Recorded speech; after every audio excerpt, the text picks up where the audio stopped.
우리 다 같이 사도신경으로 신앙을 고백드리신 다음에 우리 제일 머리 대구에서 오신 이견우 목사님 대표로 기도해 주시겠습니다.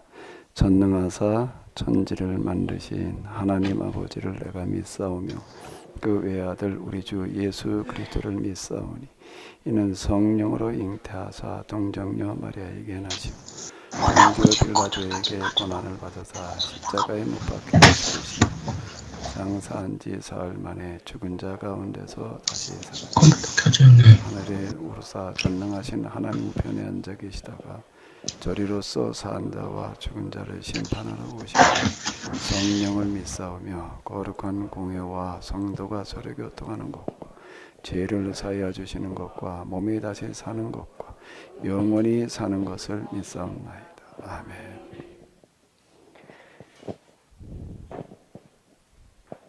자비롭고 은혜가 많으신 하나님 아버지 참으로 감사합니다.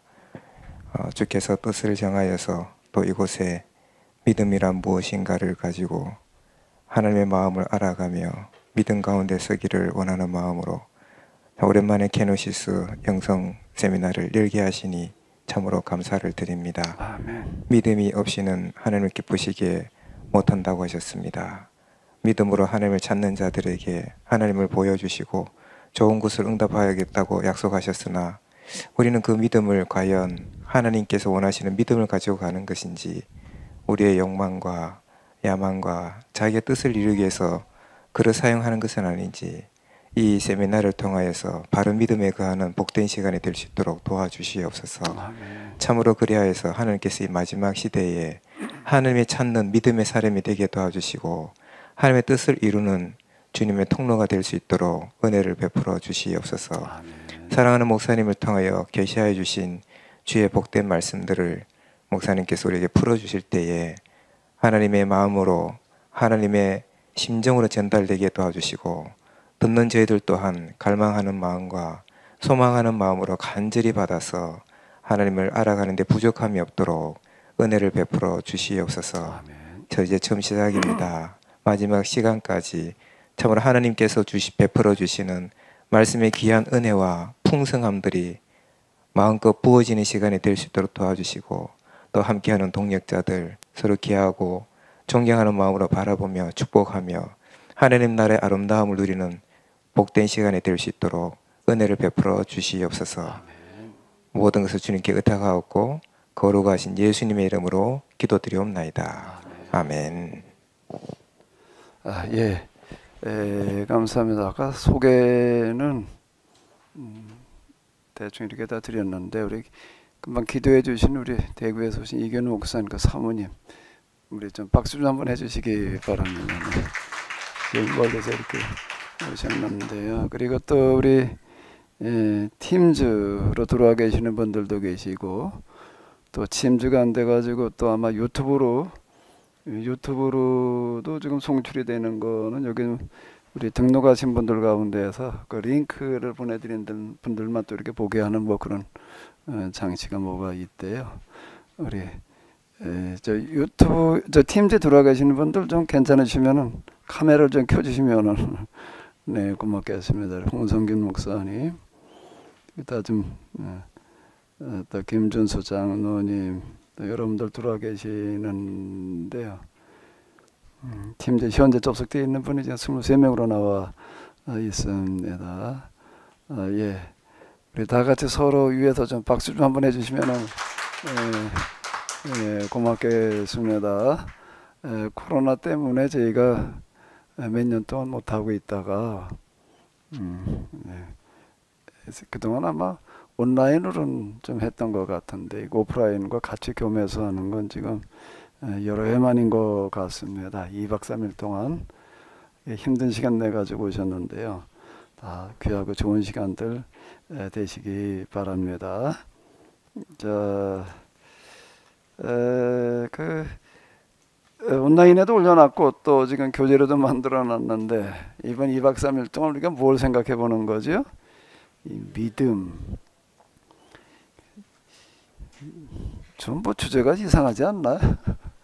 믿음 너무나 잘 알고 있고 익숙해져 있는 건데 믿음을 가지고 2박 3일 동안을 생각해 본다. 좀 의아하게 생각되실 수가 있을 텐데요. 우리가 너무나 당연한 것 같고 다 알고 있다라고 생각하는 믿음이라고 하는 게 과연 성경에서는 뭐라고 말하고 있는지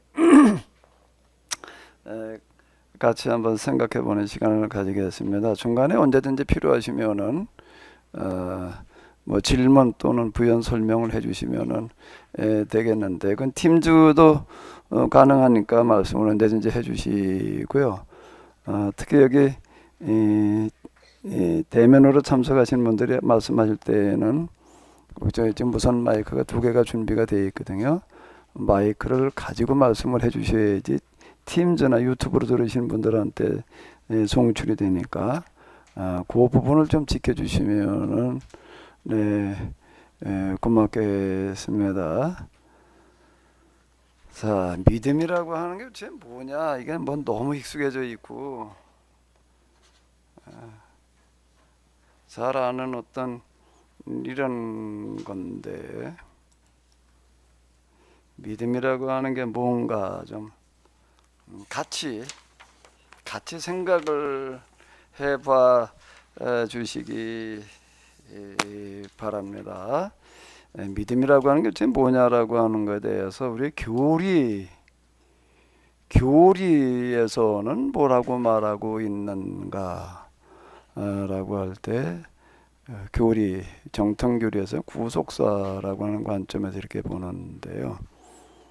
교리, 또 신학에서 우리가 이렇게 다룰 때에는 주로 구원과 관련되어져서 믿음을 말하고 있습니다. 제가 학교 다니면서 이제 이 교리에 좀 관심을 가지고 주로 이제 그쪽을 가지고 씨름을 했는데요. 믿음이라고 하는 게 무엇냐라고 하는 거를 다루는 거는 주로 두 주제인 것 같아요. 제일 많이 다루는 거는 구원과 관련되어 가지고 구원의 방법이 무엇으로 구원을 받을 수 있다라고 얘기를 하는 거면 신앙으로, 믿음으로. 그건 우리가 그동안에 많이 들었던 어떤 이제 그런 건데요. 특히 이제 종교개혁기 이르러 가지고서 이제 종교개혁자들, 특히 루터는 솔라 피데 이래가지고 이제 오직 믿음 뭐 이렇게 되어져서 지금 특히 이제 기독교 역사 내내 그랬지만은 우리 개신교 내에서는 더더욱 신앙의인, 이신칭의 이런 쪽으로다가 지금 이제 기울어져 있습니다. 그리고 또 교리와 신학에서 주로 믿음을 다룰 때에는 굴론과 더불어 뭔가 하면은 뭐 가지고 주로 얘기를 할까? 우리 신학교 댕기신 분들. 신앙의 문제를 주로 신학의 어느 분야에서 구원론과 더불어 가지고 이야기를 하지요? 인식론이요. 인식. 어떻게 사람이 지식에 이룰 수 있는가라고 하는 것을 다루는 부분은 이제 인식론, 그렇게 이야기를 하는데, 신학에서 얘기할 때 인식론은 하나님에 대한 인식, 하나님을 우리가 어떻게 알 수가 있느냐, 또 하나님과 관련된 신앙의 문제들, 기타 문제들에 대해서 우리가 어떻게 이해할 수 있느냐라는 문제를 다룰 때에 신앙을 많이 이야기를 합니다. 뭐라고 이야기를 하는가 하게 되면은 그 초기 교부가 온 데에서 이런 부분을 가지고 얘기했던 아주 유명한 사람 하나 있습니다. 터툴리안이라고 하는 사람이 있는데요. 뭐라고 말을 했는가라고 하게 되면은 예루살렘과 아덴은 아무 관련이 없다.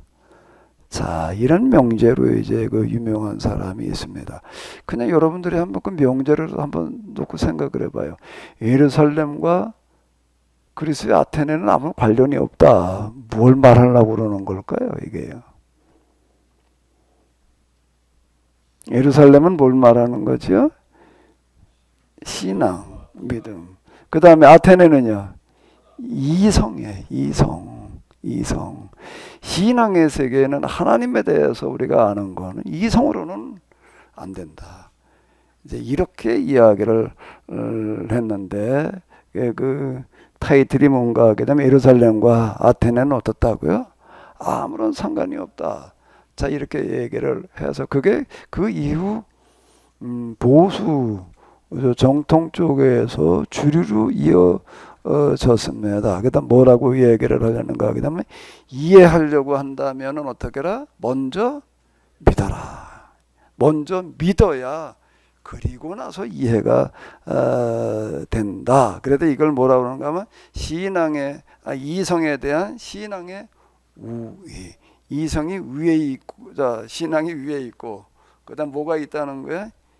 이성이 있다. 자, 이렇게 이제 이야기를 했습니다. 그런가라고 하게 되면 교부들 가운데에서 또 오히려 더 많은 사람들은 뭐라고 보았는가라고 하면 헬라 철학이라고 하는 거를 어떻게 봐야 되느냐라고 할 때 세례 요한으로 봤습니다. 세례 요한과 같다. 심지어는 좀 진보적인 사람은 뭐라고 하면 소크라테스는 그건 예언자다. 아예 이렇게 이제 얘기하는 사람들도 이제 있었습니다. 뭐 저스틴 이런 사람들 같은 경우에는 이제 오히려 이 철학과 이성이라고 하는 거를 이제 긍정적으로 이렇게 보고 이제 그랬는데, 심지어는 이성이 이제 위에 있다라고 얘기하는 사람도 있긴 했지만 그거는 뭐 우리 정통 교리에서는 받아들여지지가 않았고요.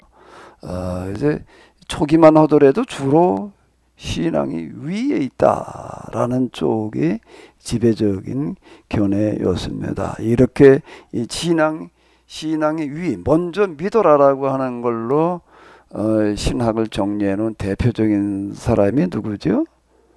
어거스틴입니다. 어거스틴이 바로 그런 시각에서 이제 신앙이 우선이다, 이런 시각에서 신학 전반을 정리를 해 놓았다가 이제 중세기에 이르러 가지고서 이거에 대해서 이제 교정 작업이 이루어지게 되는데, 신앙과 이성의 관계를 이렇게 볼 게 아니라 어떻게 봐야 되는가, 이렇게 보자.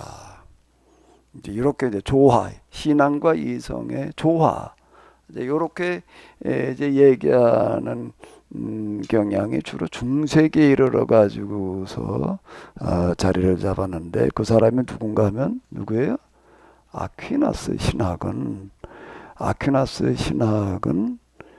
신앙과 이성을 이제 조화시키려고 시도를 이렇게 했습니다. 그게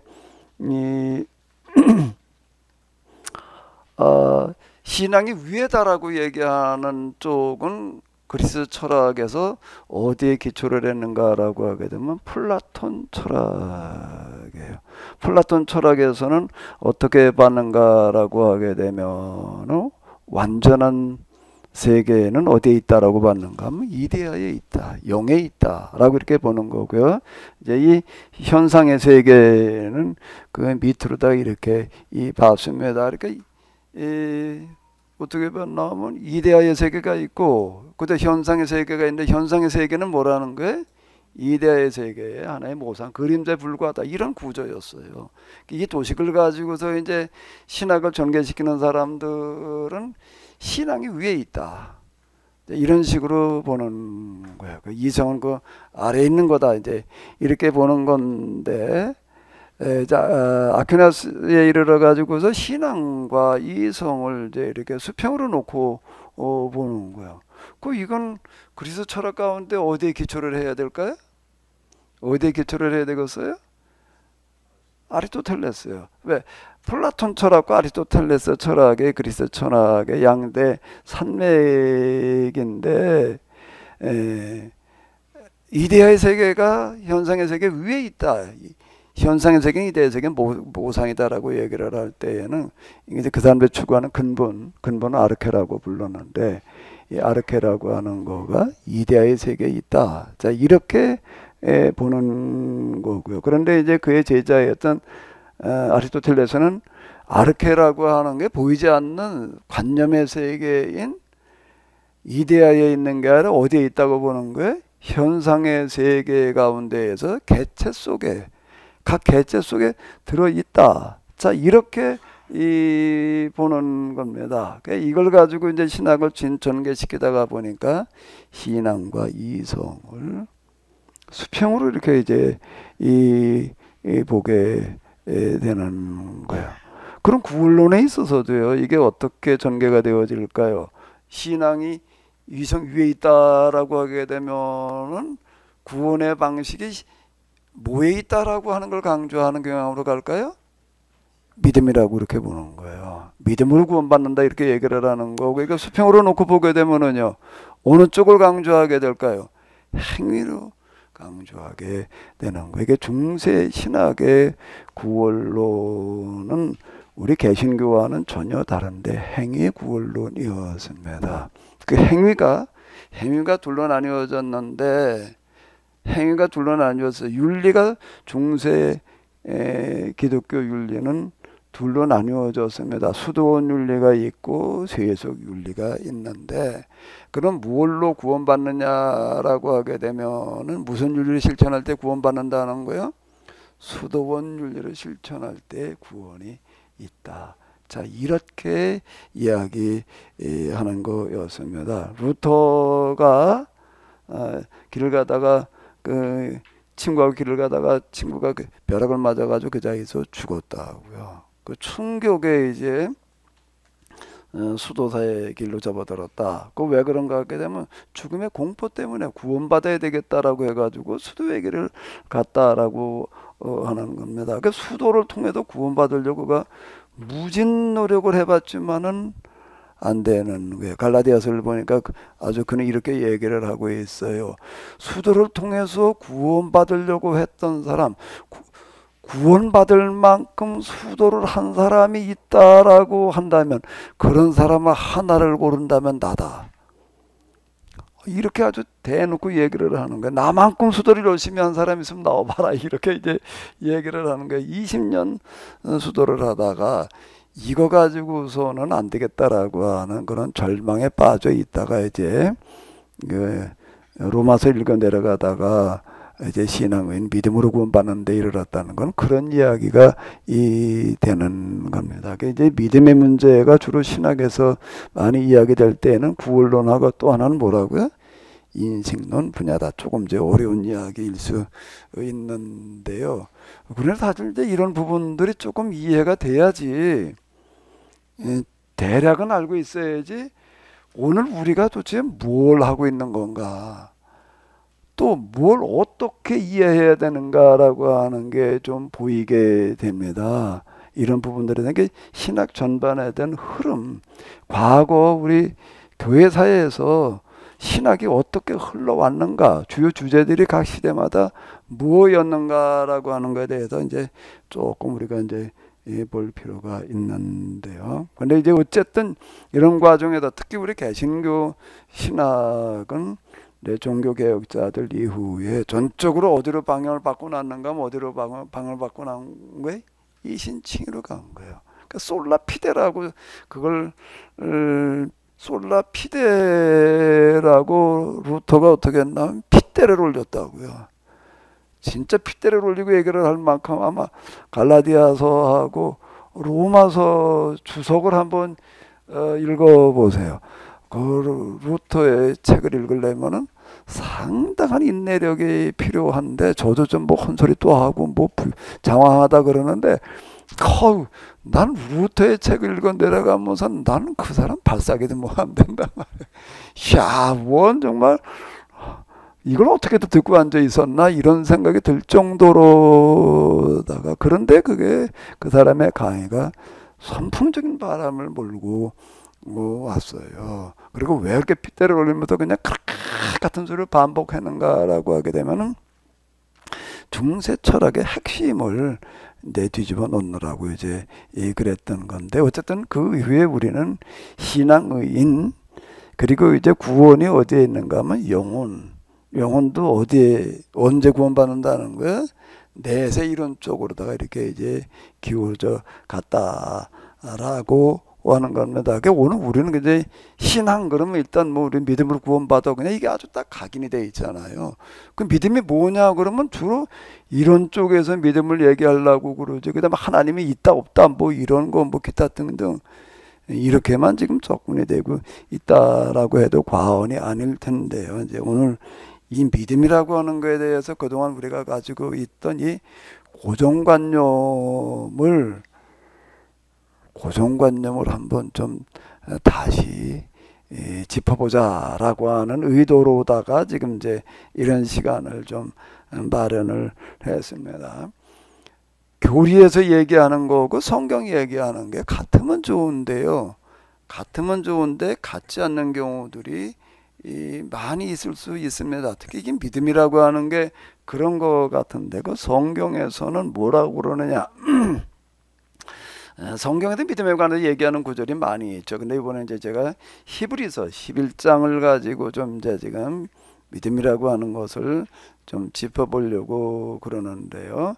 11장 1절에서 뭐라고 그러고 있죠? 믿음은 바라는 것들의 실상이고 보이지 않는 것들의 증거니. 그 밑에 거는 이제 한문 성경을 제가 좀 갖다 이렇게 열거해 놓은 건데요. 왜 한문 성경을 열거해 놨느냐라고 하는 건 이제 좀 이 믿음이 바라는 것들의 실상이고 보이지 않는 것들의 증거다라고 얘기하는 것과 비슷한 그런 고전들의 구절들을 좀 이렇게 같이 열거를 해보느라고 그랬는데요. 이와 비슷한 내용이 불경에는 어디 있을까라고 하다가 보니까 반야심경이라고 하는 그런데 이건 너무 잘 아시는 얘기죠. 색불 이공, 공불 이색, 색즉 시공, 공즉 시색. 뭐 어려운 것 같지만 내용은 간단합니다. 색은 뭘 말하는가 하게 되면 보이는 세계를 말하는 거고요. 공은 보이지 않는 세계를 말하는 겁니다. 색불 이공, 그러니까 불이 다르지 않다는 얘기예요. 뭐가 다르지 않다는 얘기예요? 보이는 세계는 보이지 않는 세계와 다르지 않다. 공은 색과 다른 게 아니다. 색이 즉 공이고 공이 곧 색이다.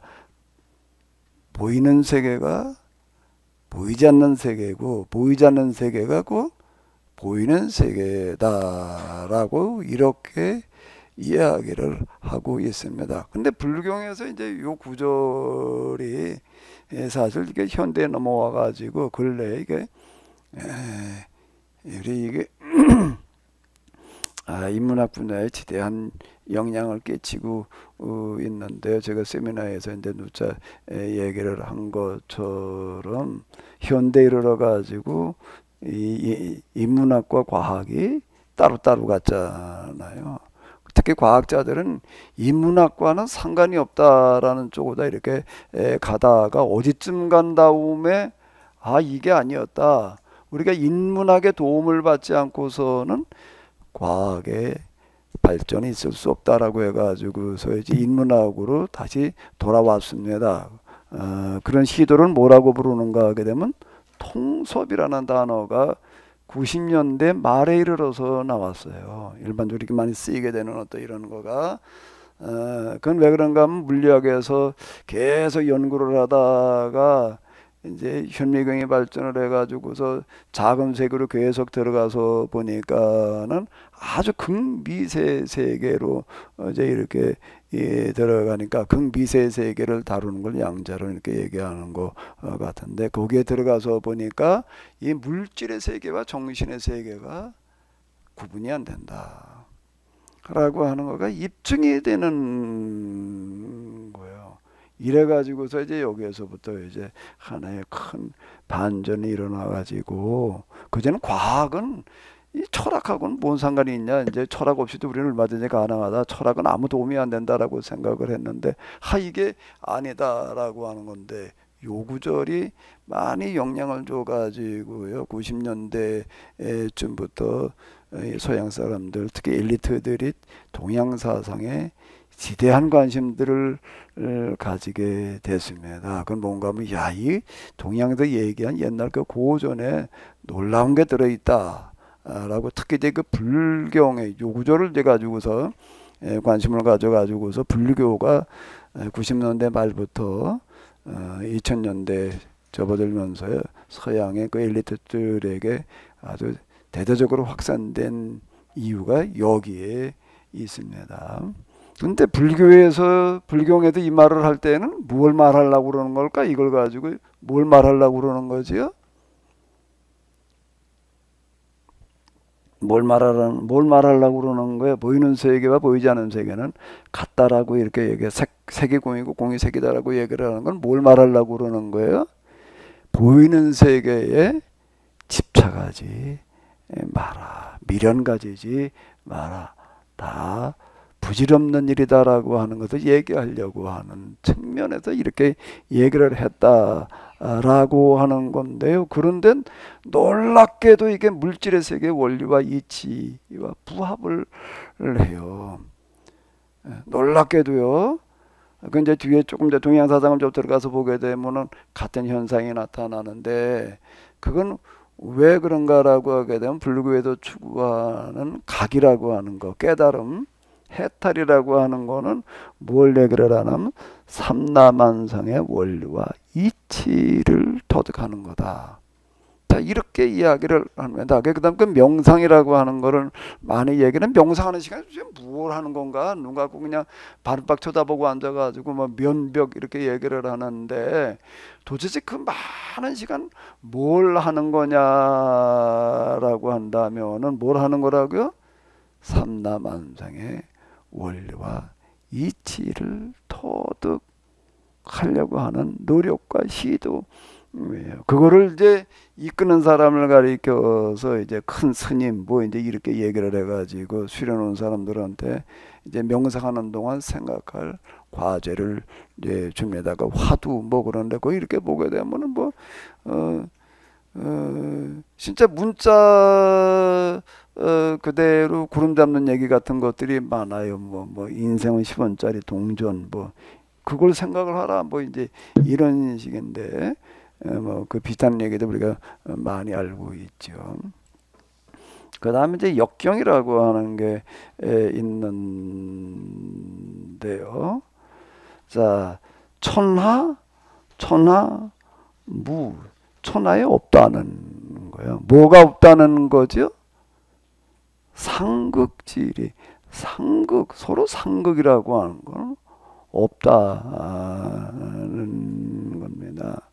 천하에 없다 상극지리, 오행, 일음양, 오행, 그 이제 음양 오행이라고 하는 걸 가지고 이제 이 만물의 변화, 운동을 이제 이 설명을 하는데, 음양이라고 아주 오행이라고 하는 건 어디서 나왔다는 거예요? 한 음양에서 나왔다라고 얘기를 하고 했대. 음양이라고 하는 것은 어디서 나왔는가 하면 태극에서 나왔다.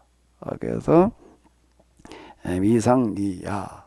자, 모든 게 그와 같다라고 이렇게 얘기를 하고 있습니다.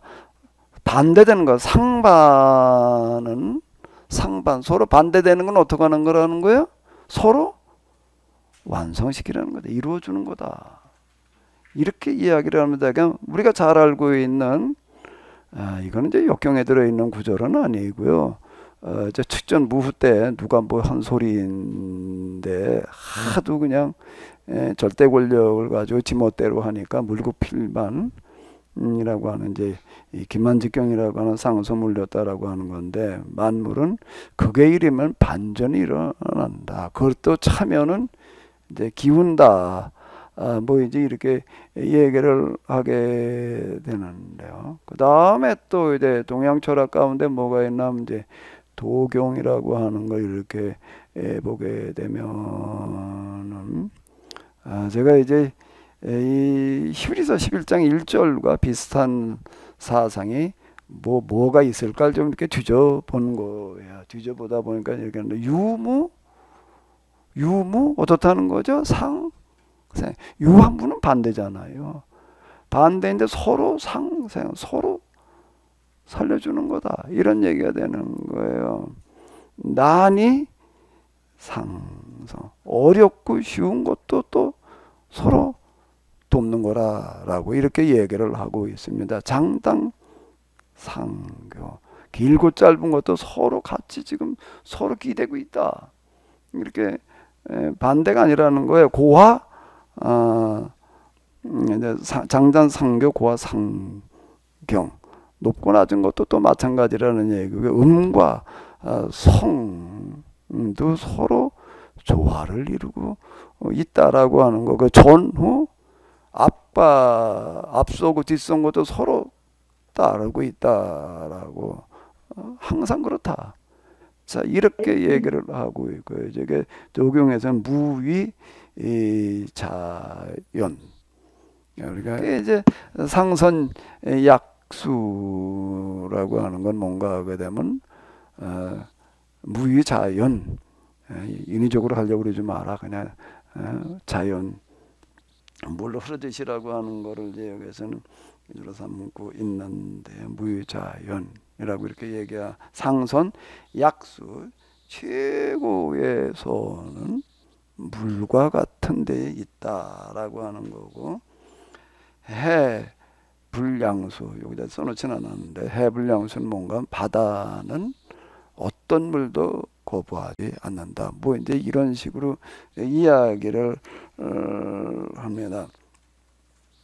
제가 이제 이번에도 이게 주역에 나오는 거 또 그 다음에 이제 특히 이 도경에 나오는 거도 이런 걸 가지고 좀 이렇게 뭐 비슷한 구절이 뭐가 없을까라고 하는 걸 뒤적거리다가 이렇게 보니까는요.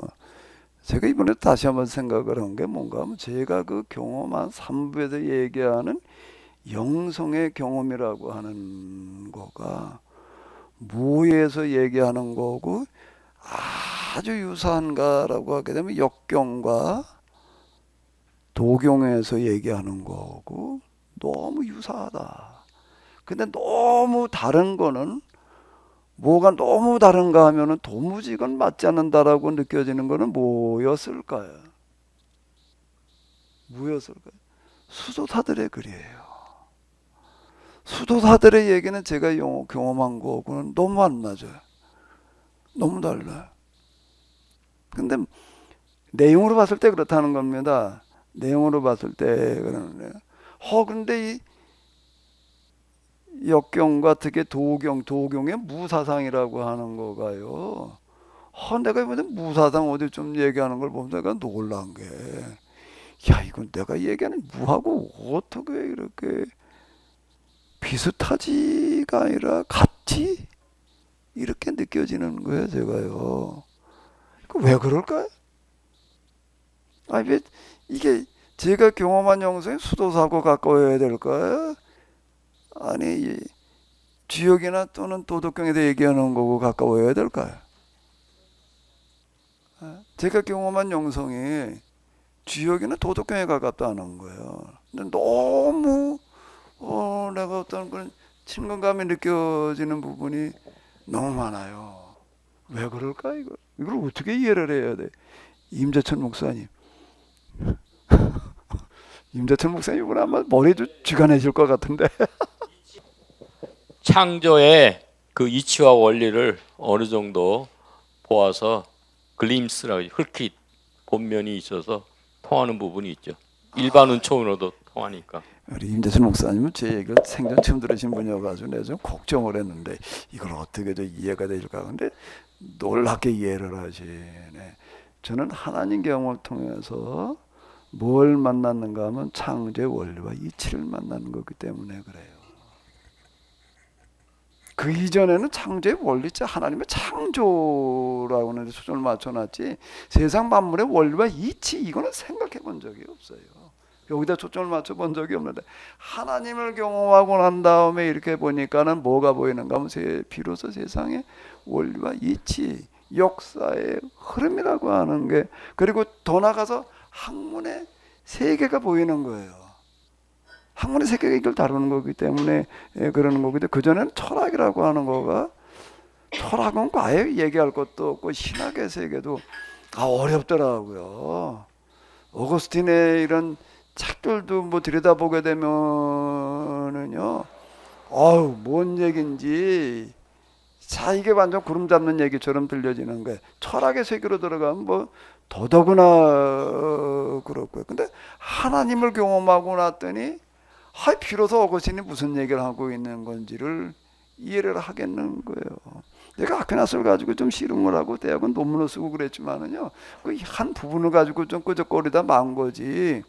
아퀴나스가 진짜 무엇을 한 건지를 잘 모르겠더라고요. 근데 놀랍게도 어떻게 하나님을 경험하고 나니까 어쨌든 뭐 제가 이해하는 게 바른 거냐 그런 거냐라고 하는 건 나중이고 저한테 비로소 이해가 되는 거예요. 그 이전에는 완전 구름에 가려가지고서 미지의 세계 이게 모르겠는 거예요. 이제 역사도 마찬가지고요. 역사를 뭐 해결의 그 역사 철학 그거 가지고 좀 관심 있어 가지고 씨름을 해보고 뭐죠 그러고 했는데 뭐 모르겠더라고요. 변증법이라고 하는 거 정반합 얘기하는 거가 막 하나님의 절대 정의신의 자기 회개 과정 그죠 머릿속에 남아 있는 게 뭐 이거 하나예요. 그걸 뭐 전개하는 게 무슨 얘기를 어떻게 하려고 그러는 건지. 그런데 이제 그 내 나름대로 좀 파악이 되더라라고 이렇게 제가 늘 말씀을 드렸는데, 그러다가 보니까 지금 여기 특히 역경과 도경 그리고 불경이라고 하는 것도 불경에 대기하는 각이라고 하는 게 뭘 추구하는 거라고요? 삼라만상의 원리와 이치예요. 그러다 보니까 이제 뭐가 나오는 건 색불이공이라는 말이 나오는 거예요. 보이는 세계와 보이지 않는 세계는 같은 거다.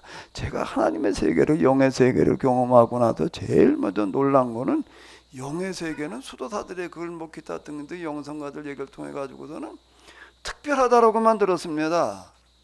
제가 이게 너무 이제 이게 수도사들 글하고는 안 맞는다는 게 바로 이 부분인데요.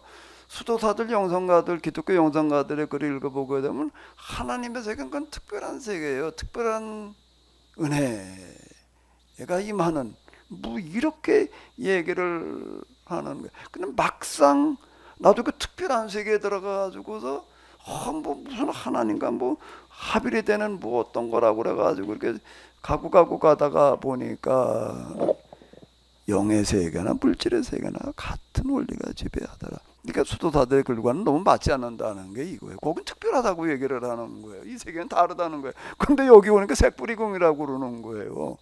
공불이세. 그리고 어떻다고요? 상반? 상상. 제가 전에 이거 가지고 얘기 많이 했죠. 왼쪽이 오른쪽이고 오른쪽이 왼쪽이고 뭐 위가 아래고 나는 알파가 오메가 뭐 예수님께서 말씀 처음과 시작 나중과 끝이라는 얘기가 무슨 얘기냐라고 하게 되면 바로 이런 거다. 내가 그 얘기를 많이 하는 거는 아마 초창기 때가 이거 들고 다니면서 곡선적인 사고라는 말, 직선적인 사고, 곡선적인 사고 이걸 가지고 이제 얘기를 했던 건데요. 오행이라고 하는 게 합림량에서 나오는 거고 또 음량은 한특에서 나오는 것이다. 태극 무극이라고 하는 거는 동양 철학에서 이제 얘기는 근본 이제 이렇게 얘기를 할 수가 있는 건데요. 유무 상생. 유와 무는 서로 반대되는 게 아니라 상생하는 거다. 서로 완성시켜 주는 거다. 서로 이루어 주는 거다. 이런 얘기들이 너무 공감이 되는 건데요. 얼굴 표정을 보니까 좀 뭐 하고 싶은 얘기들이 있을 것 같은데 없으신가? 뭐죠? 당신 얼굴에 보니까 뭐라고 쓰여져 있는 것 같아.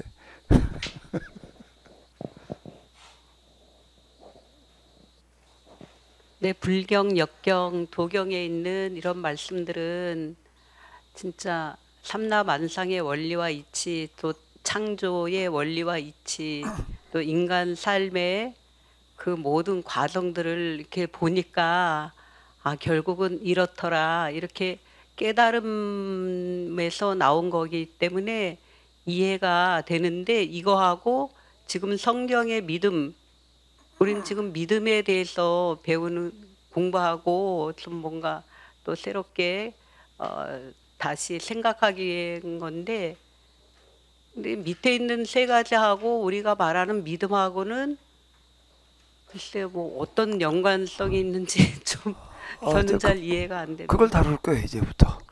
이제부터 그걸 얘기하려고 그러는 거예요. 믿음이라고 하는 게 도대체 무엇을 말하는 건가라고 하는 거. 이제 하나 더. 자, 불경, 역경, 도경 얘기를 했으면은 또 여기 뭘 하나 넣어야 될까? 이미 다 뭐 보내드렸으니까 뭐지요? 그럼 논어를 하나 또 얘기를 해야 돼. 논어에서는 비슷한 거를 뭐 찾아보려니까 이건 어렵더라. 저 찾아내기가 쉽지를 않아요. 왜냐면 논어는 도덕 철학이잖아요. 도덕 철학의 근본 근원에 대한 것들에 대한 이야기가 아니기 때문에 이게 이제 쉽지를 않아 가지고 논어에서는 이 비슷한 얘기가 뭐가 있나 하고 아무리 찾아도 이게 쉽지를 않더라고요. 그러니까 누가 좀 더 나은 거 있으면 좀 찾아내줘 봐요. 논어 좀 뭐 안다고 하는 분하고 좀 통화를 해봐도 뭐 저한테 뭐 책을 한 권 주었어요. 논어 가지고 뭐라고 썼어요. 그럼 또 하는 얘기가 그 믿으면 바라는 것들의 실상에 보이지 않는 것들의 증거니 이렇게 얘기하는 구조라고 논어에서는 비슷한 게 뭐냐? 뭐 형한테 책 줬지 않냐? 그래서 그거 봐라. 그러고 말을 안 해요. 그래가지고 준 책을 다 뒤져보는데도 못 찾겠더라고요, 난. 이게 쉽지를 않아요. 내가 이제 결국 논어에서 찾아낸 거 군자와 이제 소인 나눠가지고 얘기를 하는데 도덕 철학이니까 화이부동이라고 그러더라고요. 뭐 잘 아시잖아요. 화이부동이 뭐라는 거예요. 군자는 뭘 추구하는 거죠? 서로 화해를 추구하는 거고 뭘 구하지 않는 거예요? 똑같아야 된다고 생각하지 않는다. 다른 걸 인정해 주는 거다 말이야. 서로 다르다는 걸 인정하면서 서로 화해, 화목을 추구한다. 근데 소위는 어떻다는 거예요? 같아야 된다고 그런다는 거예요. 그러니까 같지 않으면은 어떻게 되는 거예요? 화합이 안 되는 거예요. 따로따로 가는 거예요. 그러니까 우리나라 요즘을 얘기하는 것 같아. 우리는 어떻게 된 게 좀 정치적인 교훈회를 놓고 따지게 되면은요, 이건 뭐 부자고 뭐고 없어요. 완전 적이 되는 것 같아요. 정치적인 교훈회가 다르면은요, 완전 그냥 뭐 이건 뭐 얼굴 색깔이 달라져 가지고서 그냥 뭐 같은 자리에 앉아 있을 수가 없다고 이루고 있는 시대에 지금 우리가 살아가고 있는 것 같아요. 그리고 우리는 화를 추구하는 거예요, 동을 추구하는 거예요. 이게 참 쉽지 않은 문제에 좀 부딪혀가지고서요. 뭐 다들 그렇게 얘기를 해. 뭐 모든 모임에 가가지고서 뭐 정치 문제 나왔다가는 아예 그냥 편이 갈려지기 때문에 아예 얘기를 꺼내지 말자 말이야. 지금 그러고 있다라고 지금 그러는데 논에도 화이부동 동이 불화. 그래서 난 아무리 찾아도 비슷한 구절을 찾아내니까 너는 뭐 이렇게 다 붙어보는데.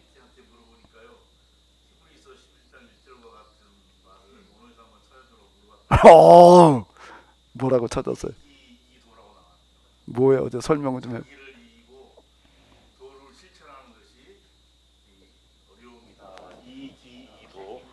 이제 저 마이크를 가지고 다시 얘기를 좀 하셔. 챗 GPT에게 히브리서 11장 1절과 유사한 개념을 논어에서 한번 찾아주세요라고 했더니 이기이도 자기를 이기고 도를 실천하는 것이 어려움이다. 이 구절은 자기 자신을 극복하고 올바른 길을 따르는 것의 중요성을 강조한 구절이라고 이렇게 나왔네요. 이제 이번 올해 미국의 어느 대학에서는 강의를 AI가 한다고 그러더라고요. 교수가 안 하고요. 이제 교수의 자리를 AI가 대신하는 뭐 어느 대학이 그렇게 한다고 지금 그런 보도를 내가 이렇게 봤는데 이제 AI 시대가 돼가지고서 AI한테 성경 좀 해석해라 그러면 되겠네. 이걸 가지고 설교를 한 편 만들어내라 그러면 아마 기가 막히게 만들어 놓을 수도 있어요. 성경 구절을 집어넣고 이거 설교 좀 만들어놔라 그러는 시대가 이렇게 왔는데 논어에서는 글쎄 지금 그 얘기 뭐 AI가 하는 소리도 글쎄 뭐 좀 딱 와닿지를 않아. 이거 그 진짜 이게 바른 얘기인지 쉽지를 않은데 하나 더 이제 마지막으로는 뭐예요? 히랍이 뭔지 알죠? 히랍. 히랍 참 어려운 얘기야. 헬라라는 단어를 중국 사람들이 이걸 한문으로 쓸 때 헬라라는 거를 쓰기가 쉽지 않아가지고 히랍이라고 써놨습니다. 그 히랍 그러면 무슨 얘기인지 어느 철학과에서 교수가 들어가서 히랍 그랬더니 학생이 선생님 히랍이 뭐예요? 그랬다고 뭐 질문을 했다고 그러던데 히랍 그게 뭐 어구를 맞추려고 하다 보니까 내가 그냥 똑같이 이렇게 찾아나 봤습니다. 여기는 특징이 뭔가 하면 이원론이에요. 지난 수요일 날 우리 오정선 목사님 얘기한 것 때문에 이쪽 부분은 조금 얘기를 했는데 이제 자연 철학이라고 하는 건 자연의 원리와 이치를 따르는 건데 그건 뭐 왜 그게 나왔는가 하게 되면 신화에서 얘기하기는 신화 시대를 배경으로 하는 건데 이 자연현상이라고 하는 걸 다 신들의 현상으로 얘기를 하니까 이게 진짜 신들이 하는 일인가 바람 불고 비 오고 뭐 이러는 거가 신이 하는 거냐라고 하는 걸 이제 따져보다가 보니까 그게 아니라 자연의 현상이다. 자연의 현상일 뿐이다. 그래가지고 그 사람들 이제 뭐라는 거야? 자연 철학이라고 이렇게 부르는 거예요. 이 자연 철학이라고 부르면서 자연의 세계에 법이라는 게 있다는 겁니다. 원리와 이치라는 게 있다.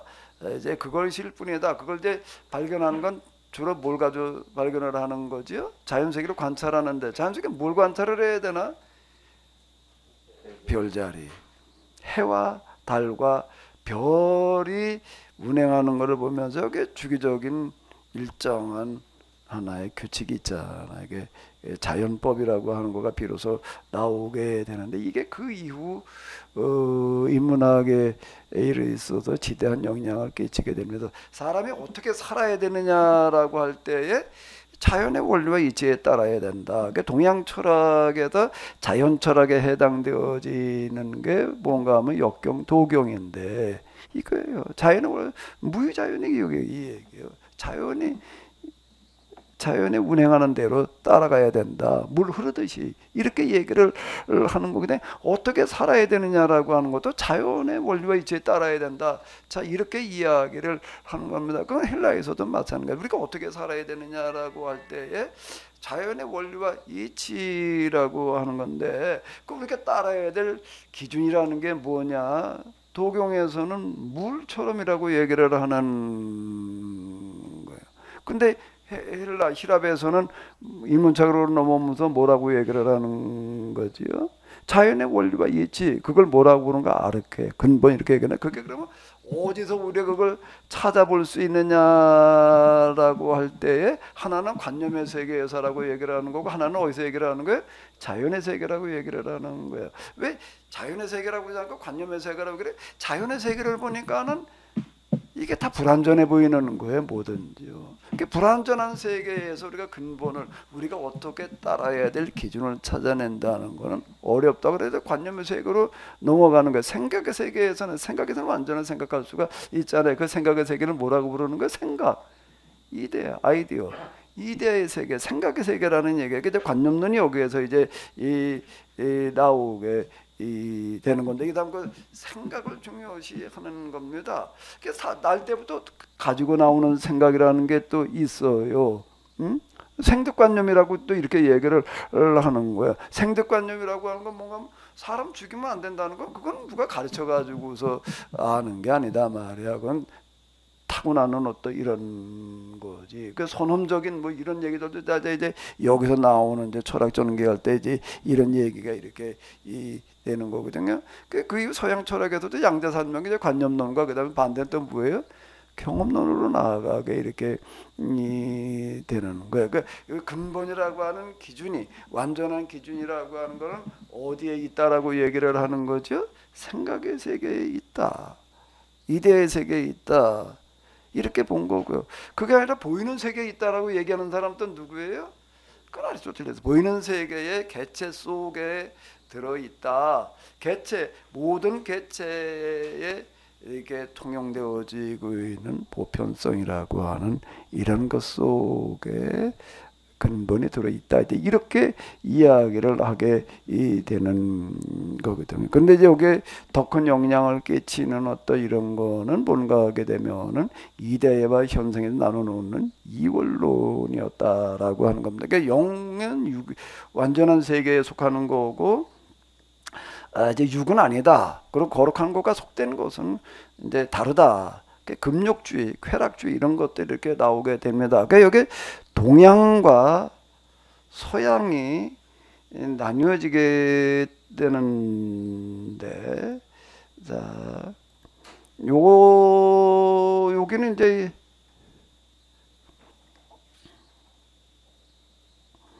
동양의 세계인데, 자, 여기를 이렇게 보게 되면은 뭘까요? 색이 공이고 공이 생이다 말이야. 천하에 없다. 천하 뭐 상극질이라는 건 없다. 유무상생 이렇게 얘기하는 거, 뭐 논어도 여기다 포함시켜 놓고 볼 때 이거는 뭐가 되는 거예요? 둘로 보는 거예요? 하나로 보는 거예요? 하나로 보는 겁니다. 그러니까 동양 사상이 일원론이라는 얘기는 이 얘기예요. 그 서양 사상은 이원론이라고 얘기를 하는 건 서양 사상은 뭐에 기초를 하는 거죠? 히랍 사상에 헬라 사상에 기초하기 때문에 나눠놓고 보는 거예요. 이원론으로 보는 거다. 그러니까 서양 사상은 일원론이고 동양 사상은 뭐다? 서양 사상은 금방 내가 뭐라고 그래서 이원론이고 동양 사상은 일원론이라는 얘기는 이런 이야기가 되는 겁니다. 이게 사고 방식이 완전히 달라요. 그러니까 여기는 이원론에서는 뭐를 중요시할까? 무이원론에서는 이렇게 얘기를 하면은 감이 안 잡히실 거고, 영과 이성과 신앙이라고 하는 것 가운데에서 뭐를 중요하게 여길까요? 이원론 구조에서는요. 이원론. 여기서는 뭐지요? 이성으로 흘러가게 되는 거야. 여기에서는요, 뭘로 흘러가게 될까요? 영성으로 흘러가게 되는 겁니다. 그게 지금 1900년대가 끝나가면서 이제 동양 시대로 돌아오면서 이제 이성론자들이 엘리트들이 이제 이성의 시도로는 한계에 이르렀다. 이걸 극복할 수 있는 길이 어디에 있다? 동양이 있다라고 보는 거는 어디가 되는가 하면 동양의 사고 구조가 일원론이고 여기는 영을 중시하게 되는 거예요. 헬라 사상은 서양 사상은 이성, 그 개인주의 그런 얘기가 우리가 나오잖아요. 그 거기는 글쎄 나는 직접 가서 살아보질 않아서 잘 모르겠는데 거기서 살다 온 사람들 얘기 들어보니까 시어머니하고 며느리고 식당에 밥 먹으러 가도 계산을 따로따로 한다며. 진짜 살다 오신 분 누가 계신가? 진짜 그러나? 난 잘 모르겠어. 버스를 타도요 따로따로 계산한대요. 그렇게 와가지고서 서로 계산한대. 아까 시어머니 내가 얼마 내드렸잖아요. 그거 내놔요. 그리고 계산해서 받는다. 저 유학 가가지고서 점심시간 때 밥 먹으러 가자고 그래가지고 갔대요. 그래서 밥 먹으러 가자고 그랬으니까 그냥 이왕 의도 먹는 거 좋은 걸 먹자고 그러고 비싼 걸 시켰대나. 먹고 났더니 지 것만 계산하고 나가더래. 왜 내 건 계산 안 하냐? 내가 밥 먹으러 가자고 그러고 왜 계산 안 하느냐 그랬더니 밥을 먹으러 가자고 그랬지 내가 계산해 준다고 그랬냐? 니건 네가 계산해라 뭐 이렇게 얘기를 하더라. 이게 다 이제 이런 사고 구조가 다르다라는 얘기가 이제 이런 얘기가 이렇게 되는 건데요. 자, 그럼 이제 이쯤 해놓고 제가 뭘 말하려고 그런 거지? 제가 뭘 말하려고 이걸 얘기를 했을까요? 성경이 뭐라고요? 믿음이라는 게 뭐예요? 그 마이크 옆에 있어요. 저 하신 말씀 있으면 해보세요. 네. 힐압 철학은 이성을 중시한다. 관념, 그러니까 네. 보이지 않는 세계, 생각, 관념을 중심으로 한다는 건 이해가 가는데 불경, 역경, 도경, 동양 사상은 영성. 그러니까 목사님이 체험한 거와 영성과 물성이 하나다. 라고 할 때 영성을 추구한다라고 하는 게 오히려 더 관념적인 걸 추구한다는 거로 들리거든요. 그러니까 물질 세계와 정신 세계가 같다. 그거를 추구한다라고 말씀하시면 그러네. 근데 이 힐압 철학은 그게 물질 세계가 아니고 관념의 세계를 추구한다. 그렇게 얘기를 해야지 맞지 않나요? 영성을 추구한다 그러니까 좀 이상한 것 같은데. 세계 종교가 다 어디서 나왔죠? 이런 잡종교 말고 하등 종교 말고 고등 종교가 또 서양에서 나와요? 동양에서 나와요? 동양에서 나오는 거예요. 사고 구조가 영이기 때문에 그러는 거예요. 서양에서 나온 고등 종교는 없어요. 그건 신화, 헬라 철학이라고 하는 헬라 사상, 헬라 문화권에 이렇게 보게 되면은 신화는 발달돼 있지만은 종교는 없는 거예요. 이제 우리가 물어볼 수 있는 것 가운데 하나가 세계사의 흐름에서 이렇게 보게 되면은 이제 지중해에서 시작을 해가지고서 기독교가 서쪽으로 간다고요. 서쪽으로 가가지고서 결국 미국을 돌아가지고서 그 다음에 이제 동양으로 이렇게 오거든요. 그러면은 선교를 서양으로만 하고 동양으로는 안 했는가? 아니에요. 도마 같은 경우에는 벌써 그 12사도 중에 하나인데 인도에 갔다 말이야. 그 얘기는 그렇게 다 알려진 얘기예요. 인도에 갔을 뿐만 아니라 한국까지 왔다 갔다라고 이렇게 얘기하는 사람들이 저쪽 경상도 어디 가면 있어요. 거기에 돌멩이 위에도 헬라어가 쓰여져 있고 저 히브리어가 쓰여져 있고 이런 얘기를 해요. 그리고 거기 무슨 인도의 공주를 데리고 왔잖아요, 신라에.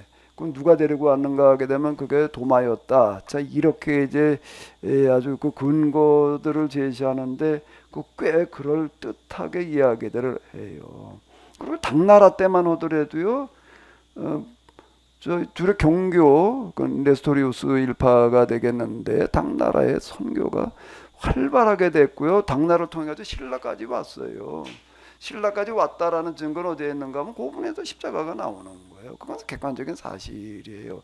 그 동양으로 선교를 안 해가지고 안 됐는가라고 하게 되면 전혀 아니야. 인도 같은 데도 선교를 얼마나 많이 했는데 안 넣고 들어갔다라고 하는 겁니다.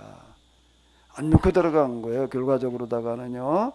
그리고 동양에 그렇게 또 현대에 이르러 가지고도 선교를 얼마나 많이 했어. 인도, 중국, 일본 흐지부지예요. 동양에서 기독교가 융성한 건 우리나라가 주로 그런 거죠. 다 안 되는 거예요. 먹혀 들어가지를 않는 거예요. 그 이유 중에 하나가 얼만큼 객관성이 있느냐 없는 거는 나중 얘기이지만은 동양에는 이미 종교가 자리 잡고 있었기 때문에 먹혀 들어가지 않았다. 근데 서양이 먹혀 들어간 건 여기는 무주공산이었어요. 종교라는 측면에서는 미신이 있었을 뿐이지 이것도 하나의 이제 이게 그 논제가 이렇게 될 수 있는 어떤 이런 거거든요. 그러니까 이제 어쨌든 동양 사상은 일원론이면서 어떻다고요? 영성적이라는 겁니다. 이론론은 이해가 가는데요. 지금 표현 영성적이라는 방식 게 이해가 영성적 이론론이라고 하면 영성적이라고 표현하면 이원론 같이 느낌이 와요. 아하. 그런데 아마 설명이 부족한 것 같아. 네, 저만 그런지 모르겠습니다. 저도 우리가 그 영육 이원론이라고 그러면은 지금 쾌락주의, 금욕주의를 말씀하셨는데 그 이원론에서는 이성을 강조하신다고 그랬잖아요. 우리가 언뜻 보면은 쾌락주의나 금욕주의는 이성적인 물질의 세계를 경하고 영적인 세계를 우리가 중요시해서 쾌락주의 공육주의가 나오지 않았는가 그렇게 이해를 하고 그렇게 설교를 했던 것 같은데. 이제 그런데 그 부분이 이제 그런데 그 이후 이제 이걸 가지고 히랍이라고 써놨으니까 뭐가 이제 발전을 하는가 하면 철학이 발전을 하는 거예요. 철학은 전적으로 영성적인 노력이 아니라 뭐가 되는 거죠? 합리적인 노력이 되는 거예요. 이성 이쪽으로 가고요. 근데 여기 이제 동양에서는 물질과 정신을 하나로 보고 명상이라고 하는데 집중을 하는 쪽으로 가는 거거든요. 그러니까 지금 우리 히말라야 이런 데 그런 흔적들이 지금도 많이 남아 있잖아요. 이거 자체가 뭔가 하면 하나 이제 종교적인 시도가 이렇게 되는 거예요. 그 부분이요. 철학으로 가지를 않고 철학보다는 어느 쪽으로 가는 거예요? 명상 종교 쪽으로 흘러가는 경향이 되고 이제 그래서 여기는 지금 제가 얘기한 이울론 구조라 이런 것만 가지고 있는데 그게 어느 쪽으로 흘러가는가 하면 철학이라고 하는 흐름 속으로 흘러들어가는 거예요. 철학은 합리주의적인 그 목사님 지금 그것과 관련해서 그 전에 영성 그거 조금 있다 하고요. 지금 아리스토텔레스는 그러면 그 플라톤의 이원론을 극복해서 이론론적인 철학을 한 거 아닙니까?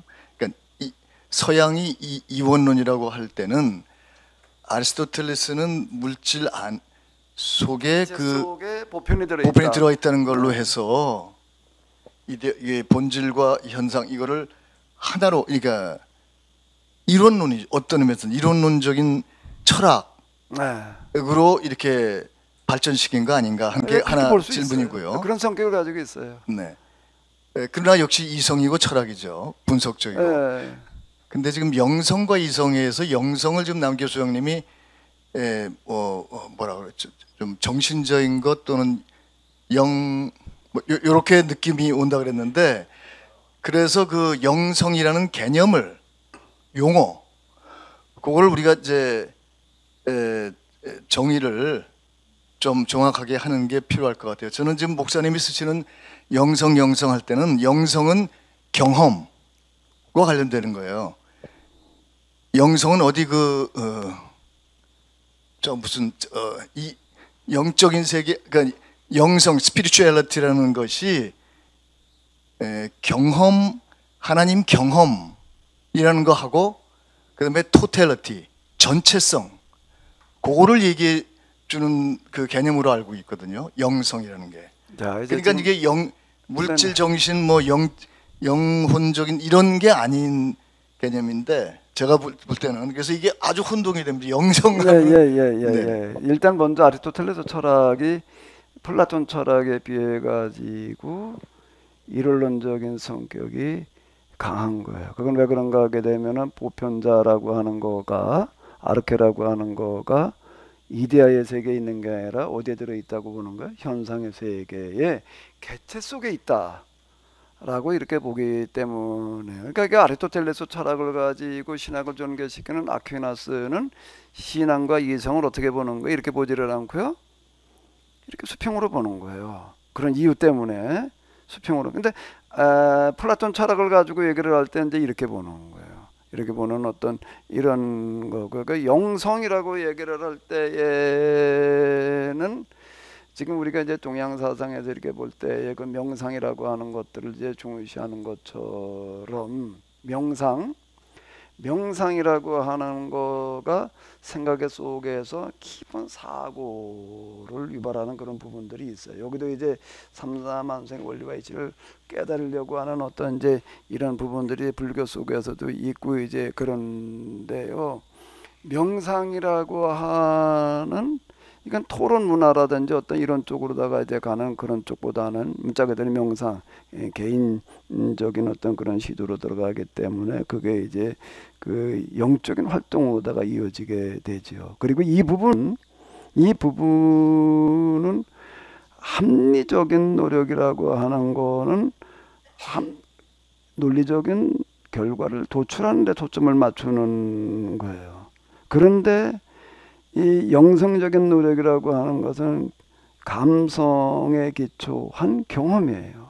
그 일반적인 거예요. 이거는 제가 독특하게 얘기하는 그런 영성이 아니고 그 부분은 이제 단지 그 이후에 내가 경험한 영성은 이런 거다 이렇게 얘기를 하는 내가 독특한 영성의 개념을 가지고 그러면 이제 혼란이 되죠. 그럼 설명이 안 되죠.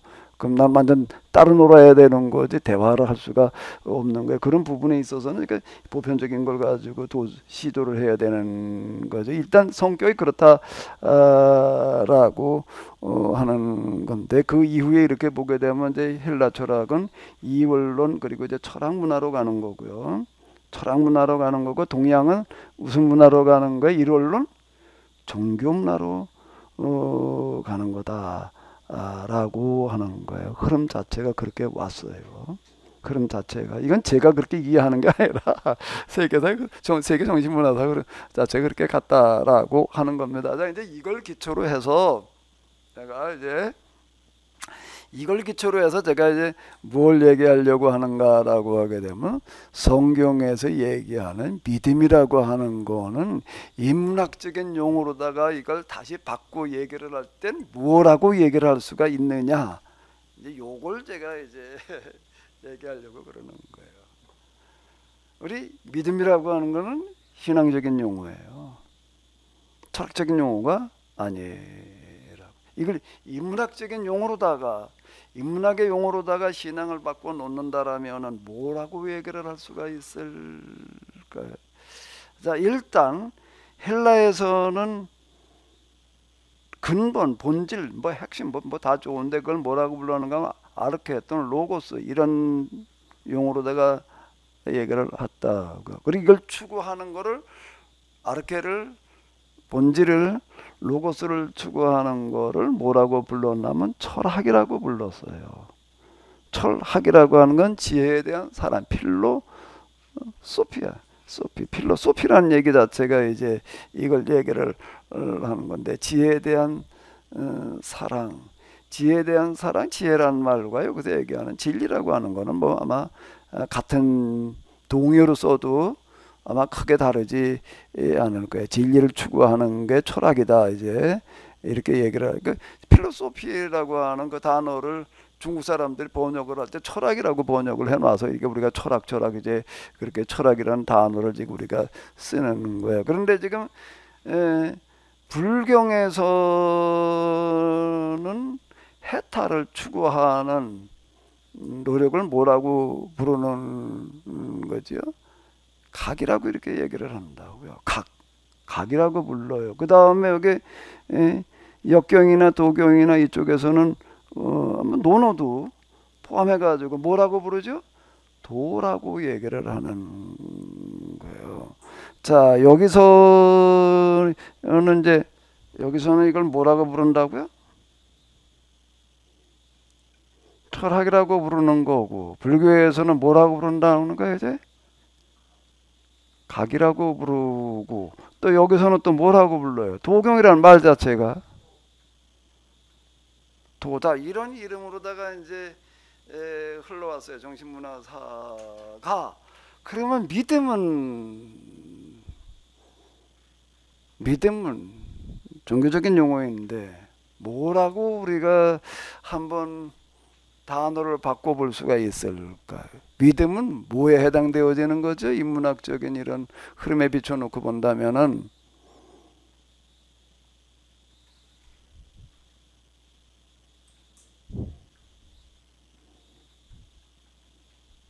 각이고 도고 철학이라는 거예요. 믿음이라는 단어 자체가 가장 큰 마지막 단계를 묻는 신앙적인 행위예요.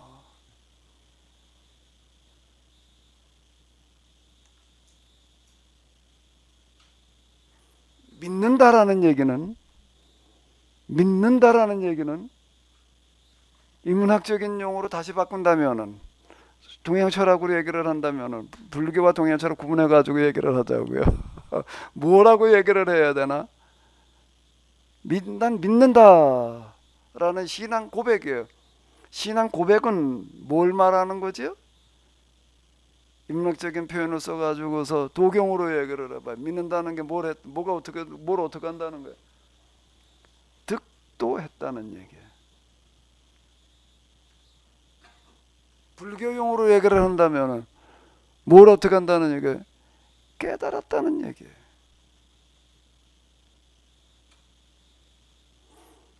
헬라 철학으로 얘기를 한다면은 믿는다는 말이 무슨 말이 뭐가 되는 거죠?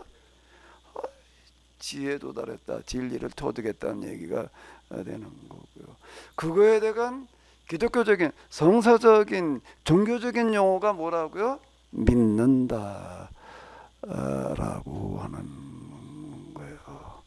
그래서 이렇게 얘기를 하면 좀 어떨려나. 아닌 것 같아. 왜 아는지를 얘기를 해봐. 왜 아는지 좀 설득을 해봐요. 네. 왜 아닌 것 같아.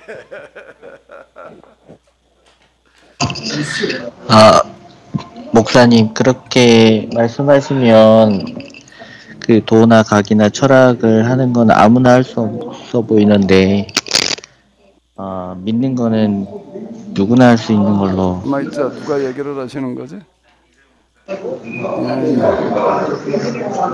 가능하면 좀 이걸 좀 음소거는 내가 음소거한 게 아닌데 음소거가 됐어요 이세영 목사님. 네네 그 기독교 구원에 있어서 이제 믿음이라고 하는 것은 지식적인 또 경험적인 이런 한계를 다 초월해서 말할 수 있는 거라고 생각을 하거든요. 그래서 누구나 영성으로 하나님을 구주로 고백할 때 얻을 수 있는 것으로 생각을 하는데 지금 이제 그 용어 설명을 이제 불경이나 동양 서양 철학으로 이렇게 뭘 말씀하실지는 기대가 되는데요. 그렇게 보면은 굉장히 믿음이라는 건 다가서기 어려운 그런 선입견을 좀 갖게 하는 거 아닌가.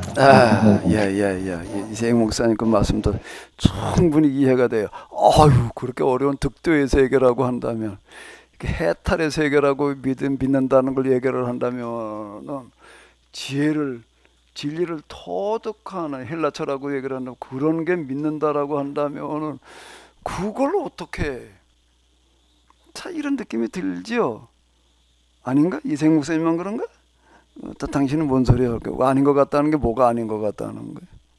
이세용 목사님 하신 것과 비슷하지만 조금 또 이제 다른 거는 저희가 구속사적인 신학에서 볼 때 믿는 거는 굉장히 어떻게 보면 너무 좁은 범위에서 좁은 것도 아니죠. 하나님을 믿는 게 뭐 좁은 건 아닌데 우리가 구속사적인 거에서 볼 때는 뭐 깨달음 무슨 뭐 해탈 뭐 각에 이르고 도에 이르고 그런 걸 믿는다라고 말하지 않고 그냥 하나님 살아계신 걸 믿고 천지창조하신 걸 믿고 예수님 나 위에 돌아가시고 내가 그거 믿으면 구원받는 거 믿고 죽은 다음에 천국 가는 거 믿고 하나님께서 또 지금 나와 함께 하시고 어렵고 힘들 때 도와주시는 거 믿고 또 무엇이든지 구하면 또 들어주시는 거 믿고 그런 거가 믿음인데 목사님 지금 얘기하신 차원의 믿음하고 우리가 성경에 지금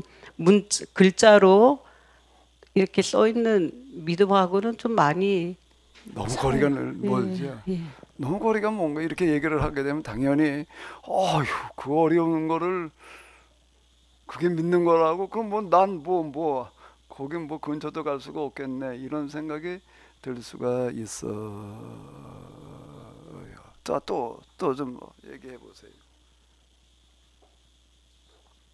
우리 저 뒤에 마이크 좀 드려봐봐요. 우리 그쪽에도 마이크 하나 있으니까 뒤에 하나 앞에 하나 놓고서 이건 마이크를 가지고 얘기를 하셔야지 방송 들으신 분들 숫자가 더 많아요. 유튜브로 들으신 분들은 여기 좀 화면에 나오질 않아도 유튜브로 들으신 분들도 또 있거든요. 그러니까 좀 꼭 마이크를 활용해서 네. 이견호 목사님. 이게 이제 철학과 도교와 불교에서 말하는 이런 용어들과 이제 전통된 기독교에서 말하는 믿음이 이제 같다라는 어떤 그런 내용을 이렇게 들으니까 이제 믿음이 그러면 누가 믿을 수 있겠는가? 또 믿음은 보편적인 것인데 특별한 사람만이 가지는 것이 아닌가라고 하는 마음에 이제 그 어떤 부담감이나 어려움이 생기는 그런 생각들이 있는 것 같은데 이제 제가 생각할 때는 거꾸로 생각되어지거든요. 그 뭐냐면은 도교나 불교나 철학에서 마지막 단계에 이르는 그 진리의 순간들을 세상에서는 그러한 것들을 추구는 하지만 사실은 얻지를 못하지 않는 상태이지 않는가. 그러나 기독교의 믿음은 그 세상에서 추구하는 진리를 하나님의 선물로 말미암아 우리가 얻은 것을 우리는 가지고 있다. 그러나 세상은 더듬어 진리를 찾지만 이르지 못했잖아요. 성경에서 말하자면. 그래서 저는 오히려 이제 목사님께서 말씀하시는 이런 그 진리에 대한 이야기들 이 하나로 통합되어지는 개념이 아닌가. 기독교의 진리 안에서 믿음으로 말미암아 얻는 이 진리 안에서 세상에서 이렇게 추구하고 또 원하는 것들이 이 안에서 연결되어지지 않는가 이렇게 좀 받아들여집니다. 예, 이견 목사님도 반대로 접근해 주셨는데 이제 조금 더 부연해서 얘기를 한다면 이렇게 한번 제가 또 질문을 던져볼게요. 여러분들이 믿고 계시는 하나님이 진짜 살아계시다라고 한다면 맞아요? 여러분들이 믿고 계시는 하나님이 진짜 살아계신 유일한 하나님이시라면 그분을 믿는 거죠? 아닌가요?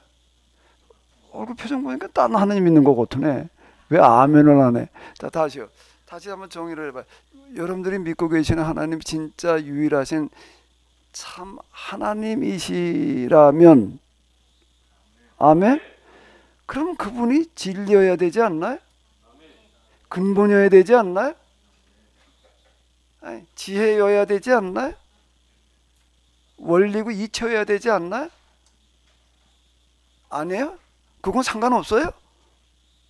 진리하고는 상관없어야 되나? 구원받았다라고 한다면은 진짜 구원받았다라고 한다면 진리에 도달했다라고 말하는 거고 다른 건가? 그건 상관없고 그건 너무 어려워. 그건 우린 그런 거고 그냥 난 그건 모르겠고 그냥 뭐 죽은 다음에 천국 가는 거 그냥 이러고 끝나야 되는 얘기일까? 겨우 그걸까? 한번 생각을 해봐요. 난 진리하고는 모르겠고 난 그냥 예수 믿고 그냥 뭐 죽은 다음에 하나님 나라 가는 거야. 이렇게나 그냥 생각하고 말아야 되는 걸까? 예.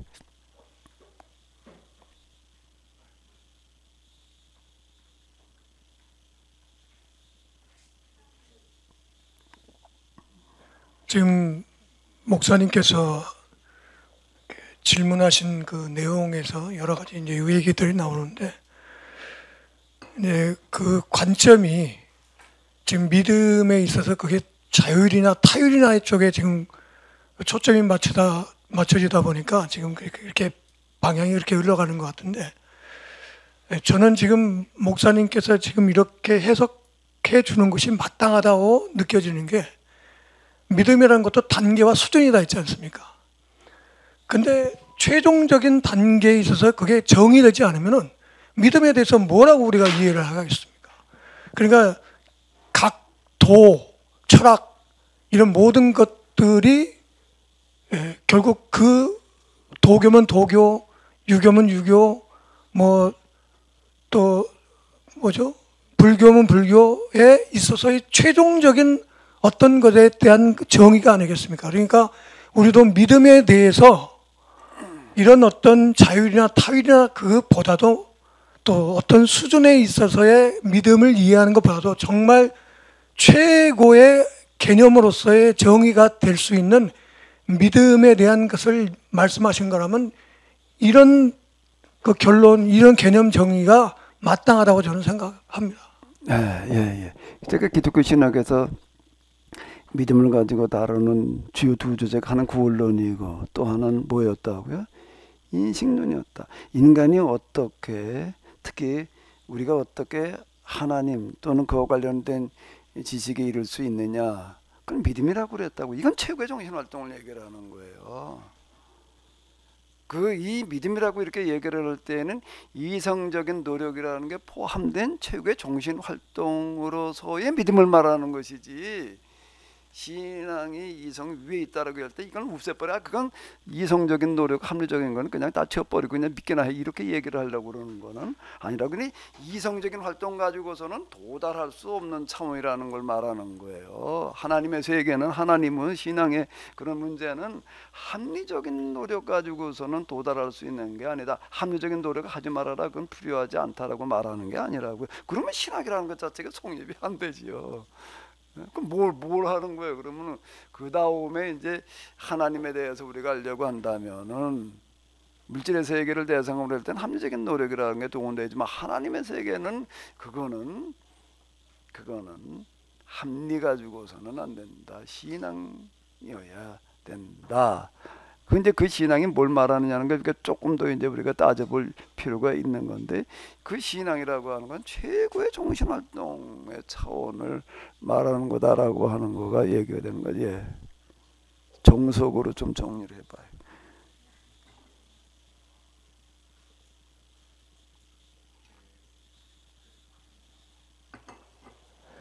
네. 같은 걸로 보아야 되는 건지, 더 큰 걸로 보아야 되는 건지, 그 개념을 어떻게 정리를 해야 되는지 다시 한번 좀 말씀을 해주시면 좋겠습니다. 자, 이제 그럼 지금 이제 다시 이걸로 좀 들어가 볼게요. 이제 시간이 다 됐기 때문에 시간제가 좀 정확히 지키면서 하려고 그러니까는요. 자, 제가 믿음이라고 하는 건 바로 이와 같다. 인문학적인 용어로 바꿔 말한다라고 하게 되면은 각이고 도구, 질, 철학, 철학의 철학이라고 하는 것 자체가 이제 그리스에서는 필로소피아라고 얘기를 하는 거니까 이제 이런 거다. 그게 믿음이다. 그러니까 이제 그동안 우리가 알고 있던 믿음하고는 이게 너무 차이가 나는 것 같아가지고, 야, 그럼 내가 그럼 믿을 수 있단 말이야, 이렇게 이제 생각할 수가 있는데, 저 시계가 맞나? 7분 남은 게 23분, 2분 빠르네. 시간 정확하게 지킬게요. 자, 그럼 이제 제가 이번 2박 3일 동안 끌고 나갈 이제 화두예요. 자, 뭐가 지금 여기서 문제가 되는 거죠? 이렇게 될 때, 이렇게 제가 이렇게 문제를 던지면은 어디다 초점을 맞춰야 되는 거예요? 이제 뭐가 문제예요?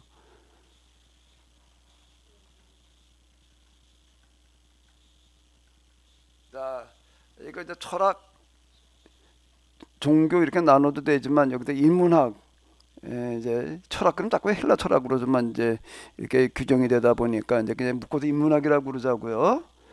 인문학, 그리고 이제 종교를 이제 구분해 놔 가지고 놓고 보는 건데, 자, 이렇게 구분해 가지고 놓을 때에는 초점이 뭘까요? 제가 여기서 물으려고 하는 게, 여러분들이 씨름하기를 기대하는 게 뭘까?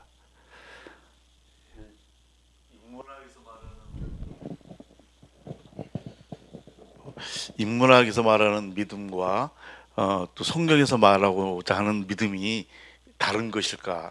인문학에서 말하는 믿음, 인문학에서 믿음이라는 말을 쓸 수가 없는데, 철학의 세계는 믿음을 가지고, 믿음을 어떻게, 그건 알 수 없는 세계가 돼가지고서 다루지를 못해요. 영역이 달라요. 여기는 신의 영역이 돼가지고서 이제 노자 같은 경우에 뭐 죽은다는 문제를 모르니까 내가 산 사람의 문제도 모르는 죽은 사람의 문제를 어떻게 하냐? 그건 난 모르겠다 이렇게 대답했다라고 얘기를 하는데, 그걸 다시 얘기를 해봐봐요. 그 인문학에서 말하는 진리와 또 우리 기독교 신앙에서 말하는 그 진리가 같은 것인가, 같은 것인가? 이춘 목사님 얘기한 거에 대해서 어떻게 생각하세요? 어떻게 생각하세요? 예.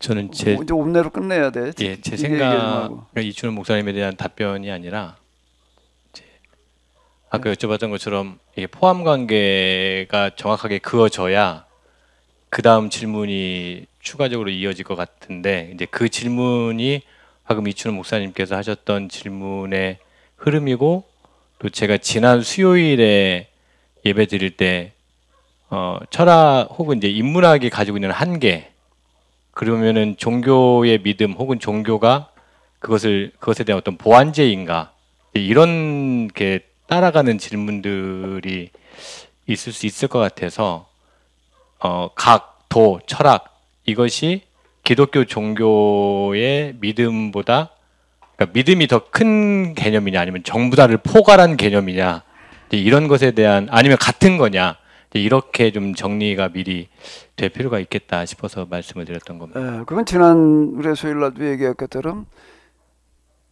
철학이 다루지 못하는 문제를 종교가 다루는 거예요. 그러니까 종교적인 행위에는 철학적인 행위가 들어있는 거지 배제하는 게 아니다라고 하는 건 뭐 나와 있는 결론의 얘기인데요. 자, 인문학이라고 이렇게 얘기를 할 때에는 뭘 묻는가 하면 우리가 어떻게 살아야 되냐 이걸 묻는 거거든요. 어떻게 살아야 되는다는 건 뭐가 도대체가 우리가 살아야 될 추구해야 될 가치이고 기준인가라고 하는 거를 묻는 거예요. 그러니까 물처럼 무유자연이 이런 얘기가 나오는 거거든요. 공즉지색, 야, 보이는 세계에 너무 연연하지 마라. 자, 이렇게 얘기를 하는 거란 말이 다 부질없는 거다. 다 초월해라, 버려라, 끊어라.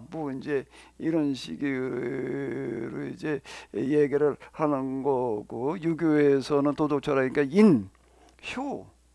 자, 이런 걸 가지고 얘기를 한다고요. 그래, 종교, 신학, 종교를 다루는 학문이 신학인데, 지난 시간에도 제가 뭘 가지고 봤잖아요. 왜 다음 백과사전을 가지고 얘기를 했는가라고 하게 되면 종교 그렇게 신학이라고 하는 거는 결국은 기독교 신학이다. 왜? 인류 역사에서 신학을 그렇게 체계적으로 다루는 종교가 없어요.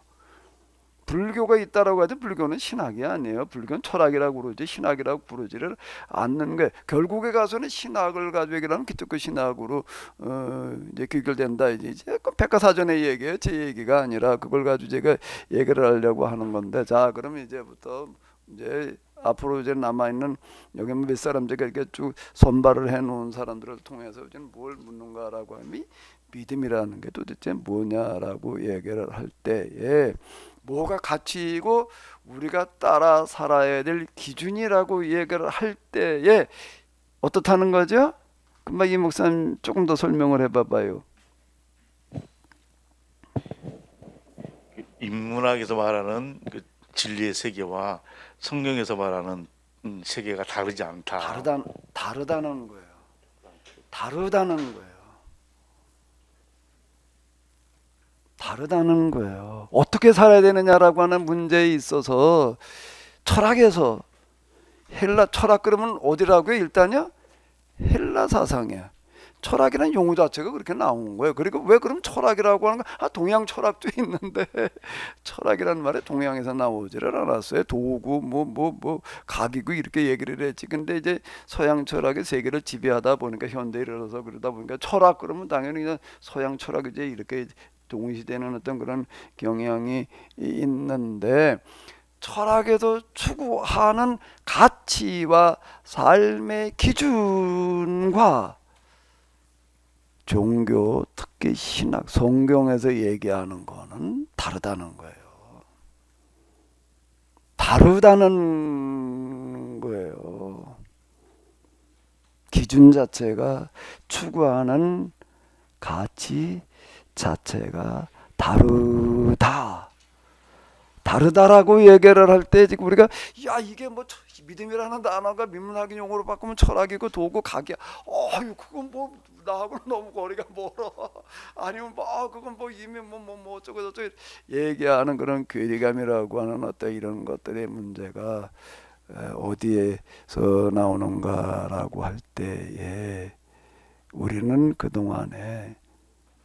그동안에라고 하는 건 기독교 신학에서 제시한 성경에서 얘기하는 믿음이라고 하는 거를 전혀 헛짚고 있었다.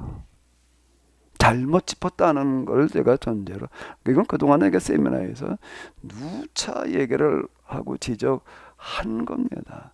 그게 이제 우리가 이번에 인문학이라고 하는 것들과 견조 가지고 그동안 우리가 믿고 있었던 믿음이라고 하는 거가 도대체 무언지, 흔히 우리가 쓰는 정체성이라는 용어를 가지고 믿음에 대해서 한번 정의를 다시 내려보자고요. 뭐가 믿는 건지, 그리고 그동안 내가 믿어본 게 지금 믿고 있는 게 똑바로 믿고 있는 건지, 또 어떻게 믿어야 되는지. 말 길게 하면 혼난다고? 딱 1분 넘겼어요? 이게 잊어버렸네. 예, 좀 쉬었다가 하도록 하겠습니다. 이제 이걸 다뤄보는 거예요. 네, 수고 많으셨습니다. 시간표대로 하는 겁니다. 30분 쉬는 거죠?